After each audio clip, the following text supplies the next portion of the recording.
Collector, इसी शब्द के लिए जान लगा देनी है।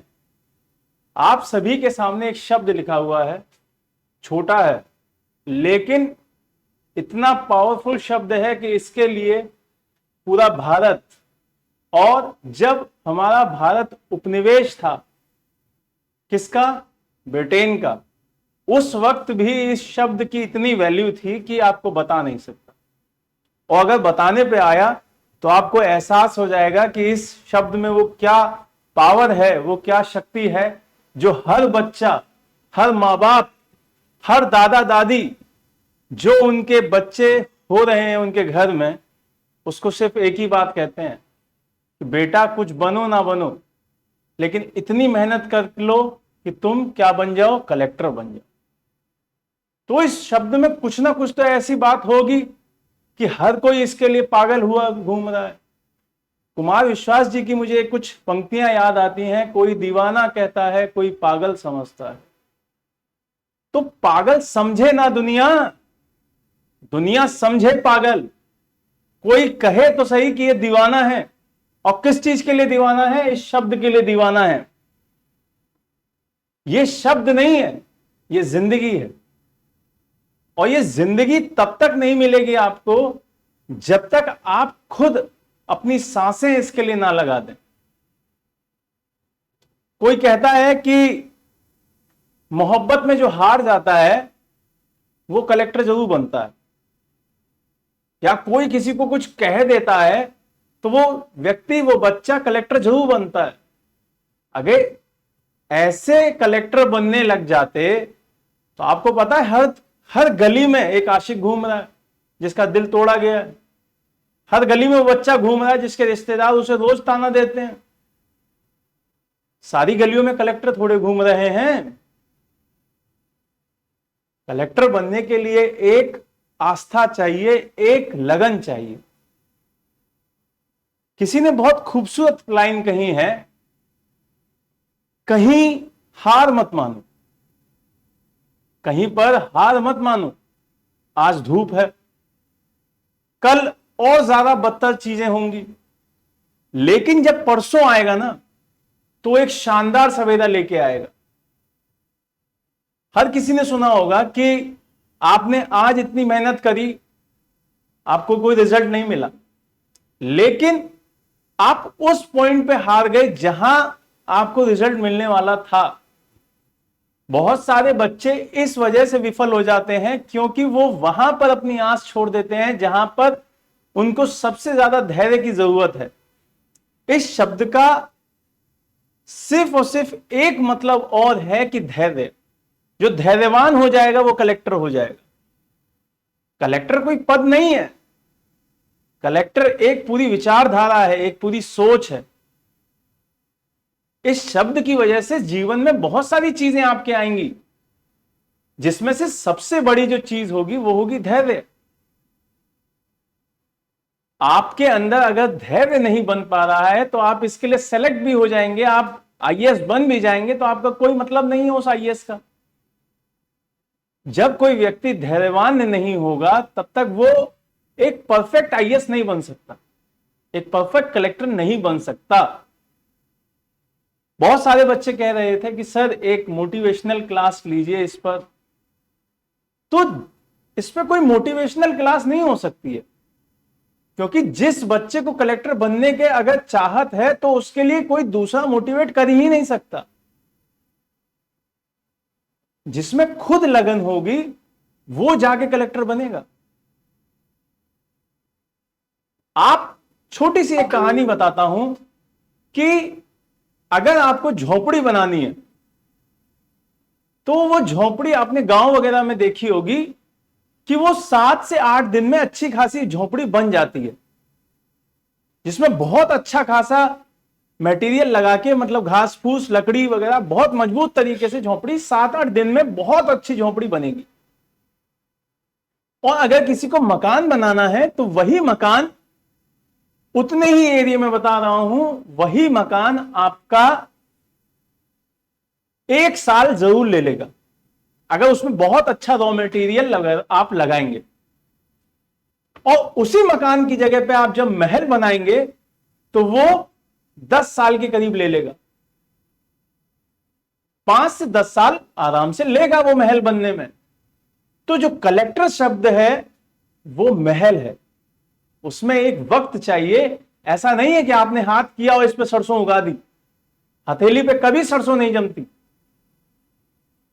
आपको सीधा सीधा एक अपने अंदर हुनर लाना होगा कि आपको मिटना पड़ेगा। और मिटना कैसे पड़ेगा? आपने सीधे सीधे एग्रीकल्चर में एक चीज देखी होगी, जब किसान होता है वो किसी आस में अच्छा, बहुत अच्छा बीज जमीन में डाल देता है और उसको सड़ने के लिए छोड़ देता है। जब वो सड़ता है, खुद को गलाता है, खुद को खत्म करता है, तब जाके वो दूसरा पौधा और दूसरे बीजों को पैदा करता है। तो कलेक्टर बनना बहुत बड़ी चीज नहीं है, लेकिन कलेक्टर बनने के लिए जो कार्य करना है वो बहुत बड़ी चीज है।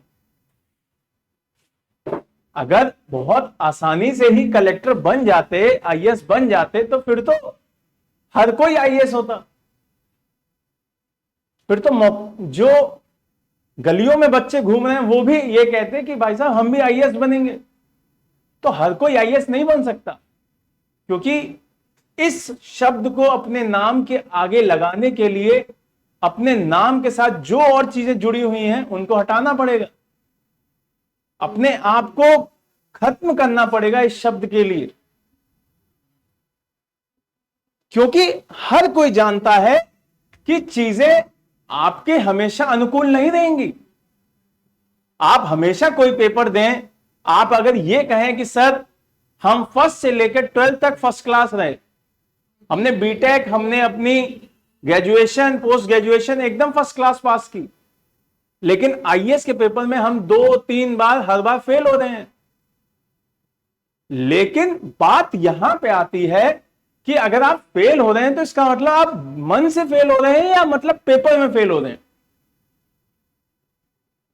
जिस हिसाब से आप पढ़ रहे हैं, क्या आप इस पेपर के हिसाब से पढ़ भी रहे हैं या नहीं? मायने ये नहीं रखता है कि आप कितना पढ़ रहे हैं, कितनी पढ़ाई कर रहे हैं, बिल्कुल मायने नहीं रखता। मायने रखता है तो सिर्फ और सिर्फ ये कि आप जो पढ़ रहे हैं वो क्या इस शब्द के लिए, इस पेपर के लिए रिलीवेंट है। अगर आपने एक ही टॉपिक पर 10 चीजें पढ़ ली लेकिन उसमें से 10 की 10 बेकार हैं, वो आनी नहीं है, तो वो बेकार। और आपने उस टॉपिक से सिर्फ और सिर्फ एक चीज पढ़ी हो जो कि आपको पता है कि ये आ सकती है, तो वो चीज इंपॉर्टेंट है। बहुत सारे बच्चे पूछते हैं कि सर इसके लिए क्या करना है, क्या क्या चीजें हो सकती हैं। तो आपको सिर्फ और सिर्फ एक फोटो दिखाता हूं। ये जो गाड़ी है वो सिर्फ गाड़ी नहीं है, ये एम्बेसडर है। और एम्बेसडर का जो मतलब होता है वो किसी चीज का प्रतीक होता है, सूचक होता है। आज के टाइम में गाड़ियों की जो कंडीशन है वो दूसरी है, उसमें बहुत सारी दूसरी गाड़ियां दे दी गई हैं। लेकिन आईएएस का मतलब अगर किया जाता है, अगर आप मुखर्जी नगर कभी आए होंगे तो यहां पे कई जगह इस तरीके के पोस्टर मिल जाएंगे और इसके आगे यहां पर आईएएस लिखा होगा। आज भी आईएएस को इसी गाड़ी से शो किया जाता है और उसका सबसे बड़ा रीजन यह है क्योंकि इस गाड़ी का जो नाम है वही एम्बेसडर है। और इस गाड़ी का नाम इसलिए एम्बेसडर रखा गया क्योंकि यह प्रतीक है सर्वोच्चता का। यह दिखाया जाता है कि यह सर्वोच्च है, सबसे बेहतरीन है। आपने आज की डेट में भी देखा होगा कि कोई कंपनी या कोई संस्थान किसी व्यक्ति विशेष को अपना एम्बेसडर चुनती हैं। वो क्यों चुनती है? क्योंकि उसकी फेस वैल्यू होती है, उसकी वो इंपॉर्टेंस होती है उसके चेहरे की, कि उसे दिखा के आप चीजें बता सकते हैं। इस तरफ एक वो प्रतीक है जिसके लिए पूरा भारत पागल है। हर किसी को ये अपनी जिंदगी में चाहिए। बहुत सारे बच्चे मैंने देखे हैं कि अपने फोन के पीछे वाला जो बैक पेपर होता है उस पर भी ये लगा के घूमते हैं। सिर्फ उस पेपर पे लगाने से आप आईएएस नहीं बन जाएंगे। उसके लिए मतलब मेहनत करनी पड़ेगी, उसके लिए पागल होना पड़ेगा। तो मैंने एक लाइन लिखी थी कि ये बहादुर वो नहीं है जो डरता नहीं, बहादुर वो बिल्कुल भी नहीं है जो डरता नहीं है, बहादुर वो है जो डर पर विजय प्राप्त करता है। अगर आपको लगता है कि आप हार जाएंगे तो यह लगना बहुत जरूरी है, आपको यह डर होना जरूरी है कि आप हार जाएंगे तो क्या होगा फिर, और यह डर आपको विजयी बनाएगा। यह डर बहुत जरूरी है। इसी डर की वजह से जिंदगी में आप वो गलत काम करने से बचेंगे जिसमें आपको ये एक आकांक्षा रहेगी कि कोई मुझे देख रहा। तो जिंदगी में बहुत सारी चीजें होंगी जिसमें आप परेशान होंगे। अगर आईएएस बनना इतना आसान होता तो कोई भी ऐसे नहीं होता कि मतलब आज मुखर्जी नगर आए और 9 महीने की तैयारी की और आईएएस बन गए। बहुत सारी परेशानी आती है, और परेशानी की पूरी बकायदा लिस्ट है, बहुत लिस्ट है इसकी, बहुत बड़ी। जैसे कोचिंग है, कोचिंग के बाद आप एक पॉइंट और देखते हैं जिसमें आप दिखाई देगा कि आपका डेली रूटीन कैसा है। जो आपका डेली रूटीन है वो कैसा है। फिर एक और ऐसा प्रश्न उठता है कि हमारी जो टेस्ट सीरीज वगैरह है वो हम यहीं देख लेते हैं कोचिंग के साथ, क्योंकि वो पढ़ाई वाला से एक सिस्टम है। एक आपका स्वास्थ्य आ जाता है, आपकी हेल्थ, ये एक बड़ा पॉइंट दिखाई देता है। एक पॉइंट दिखाई देगा आपकी फैमिली, एक पॉइंट आपको दिखाई देगा आपकी लव लाइफ। और अगर इसमें मैं लिख देता हूं अगर है क्वेश्चन मार्क, और सबसे बड़ा एक पॉइंट दिखाई देगा आपको इधर जो कि होगा रिलेटिव्स। तो सबसे पहले जब मैं इसी को सबसे बड़ा पॉइंट बता रहा हूं तो इसी के बारे में एक बात कहता हूं, इसी के बारे में एक बहुत प्यारी सी बात है जो कि आपको जिंदगी भर याद रखनी चाहिए। अब वो बात क्या है? उस बात के लिए सिंपल सी एक चीज याद रखिए कि जो रिलेटिव्स होते हैं अगर उनके लिए बात की जाए तो हमें ये याद रखना चाहिए कि जिसको जो कहना है कहने दो, जिसको जो कहना है कहने दो, अपना क्या जाता है। जिसको जो कहना है कहने दो, अपना क्या जाता है। समय समय की बात है, वक्त सबका आता है। आप उसको, जो रिश्तेदार है आपका, उसको उस वक्त जवाब बिल्कुल मत दीजिए, हाइपर मत होइए। उसको जो दर्द है ना उसको पालिए। जो दर्द पालना सीख जाता है वो सब कुछ पाल लेता है। और उसको वो जवाब दीजिए जब आपका सिलेक्शन हो जाए, उसको मिठाई खिलाकर एक जवाब दीजिए। बस आपके शब्द आपका आंसर नहीं है, आपकी मौन आपका आंसर होगा। जब आप मौन रहना सीख लेंगे तो सबसे बड़ी जीत आप खुद पे हासिल कर लेंगे। क्योंकि किसी ने बहुत खूबसूरत लाइन कही है कि अगर शब्द आपके सोना है तो जो मौन है आपका शांत जो रहना है वो हीरा है। बोलना सब कुछ नहीं होता, आज किसी को जवाब देना सब कुछ नहीं होता। शांत रहना, उस वक्त उस गुस्से को पी लेना सबसे बड़ी बड़ी चीज है। ठीक है, तो इस लाइन को हमेशा याद रखिएगा, कहने दो, फर्क ही नहीं पड़ना चाहिए। जिंदगी में एक बहुत खूबसूरत लाइन मैंने पढ़ी अपने टीचर से। उन्होंने सिर्फ एक चीज सिखाई और वो चीज मैंने पहली क्लास में सीख ली कि जमाने में उसने बड़ी बात कर ली जिसने खुद से एक बार मुलाकात कर ली। खुद से मिलिए एक बार। ये नहीं कि मतलब वैभव सर से मिल लिए या किसी और सर से मिल लिए, सब आपको बहुत अच्छी अच्छी चीजें बता सकते हैं, लेकिन सबसे बढ़िया चीज जो आपको बता सकता है वो आप स्वयं खुद हैं। तो ये शब्द, ये पद आपको तभी मिल सकता है जब आप खुद से एक बार मुलाकात करें। क्या आप इसके काबिल हैं? क्या आप इस पद के लिए जो लड़ाई करने जा रहे हैं उसमें आपको तैयारी पूरी है?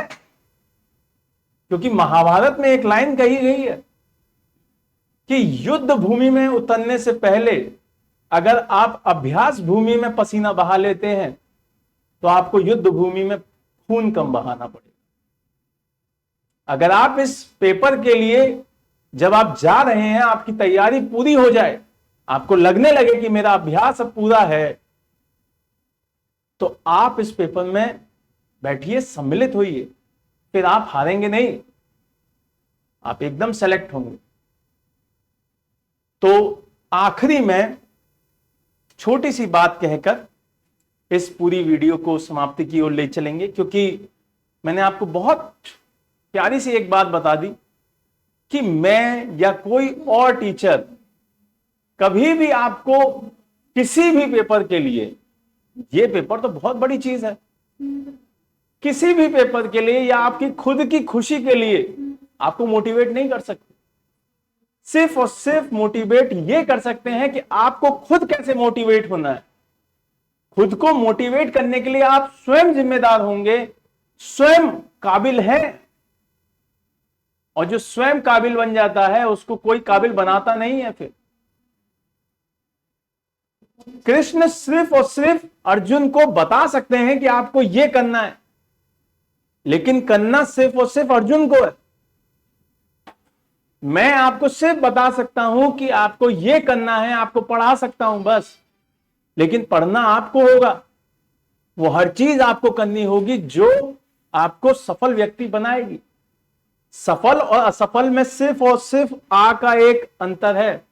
अगर आप आ को हटा दीजिए तो सफल और सफल दोनों बराबर।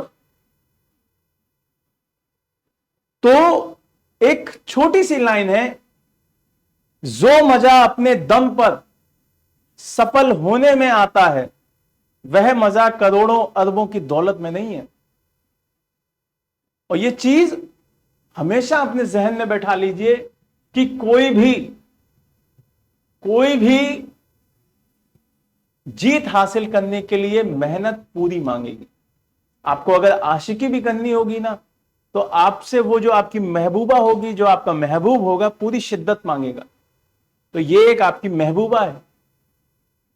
इसकी तैयारी के दौरान ये दूसरी सौतन बिल्कुल नहीं मांगेगा। अगर आप ये चाहें कि कलेक्टर भी बन जाऊं और एक लवर या आपकी जो भी है वो भी मिल जाए, तो ऐसा कभी नहीं हो सकता, कभी भी नहीं हो सकता। आपको वो सब कुछ छोड़ना पड़ेगा। ठीक है? तो इस शब्द की एक गरिमा है और उस गरिमा के हिसाब से आपको कार्य करने पड़ेंगे। जैसा मैंने आपको बताया कि महल एक दिन में तैयार नहीं हो, ये महल है। तो हम आपका मार्गदर्शन कर सकते हैं, आपको चीजें बता सकते हैं, आपको जो आपकी प्रॉब्लम्स हैं उनका सॉल्यूशन दे सकते हैं, लेकिन आपको स्वयं करना पड़ेगा। ठीक है? तो घर पर रह के अपने आप से मुलाकात कीजिए, अपने आप को जानिए कि आप किस चीज के लिए बने हैं। सिर्फ और सिर्फ कलेक्टर बन जाना बड़ी बात नहीं है। आप जिस फील्ड में हैं उसमें कलेक्टर बनिए। कलेक्टर का मतलब होता है महान, अपने एरिया के सबसे बड़ी पावर। तो आप जब अपने एरिया की सबसे बड़ी पावर बन जाएंगे तो आप कलेक्टर हैं। अगर आपको संगीत सबसे बढ़िया लगता है तो संगीत करिए, पेंटिंग बढ़िया लगती है तो पेंटिंग में कलेक्टर बन जाइए ना। इसी पद में क्यों भाई? आप अपनी जो क्रीम है आपके दिमाग की उसको क्यों खराब कर रहे हैं कि दूसरे को दिखाने के लिए सिर्फ और सिर्फ हमने एक आईएएस की किताब अपने झोले में डाली और देखने चल दिए। किसी ने बहुत खूबसूरत लाइन कही है, आसमां में मैंने देखा उस तारे को तो मुझे लगा कि चलो मैं भी तारा बन जाता हूं। तो तारे ऐसे नहीं बनते हैं, तारे के लिए खुद को जलाना पड़ेगा। सूर्य एक तारा है, उसने खुद को जलाया है तब जाके वो दूसरों को रोशनी देता है। तो खुद को जलाइए, खुद को प्रकाशवान्वित कीजिए, तब जाके लोग आपकी तरह बनने की कोशिश करेंगे। ठीक है, तो घर पे रहिए, सुरक्षित रहिए, पढ़ते रहिए। जय हिंद, जय भारत।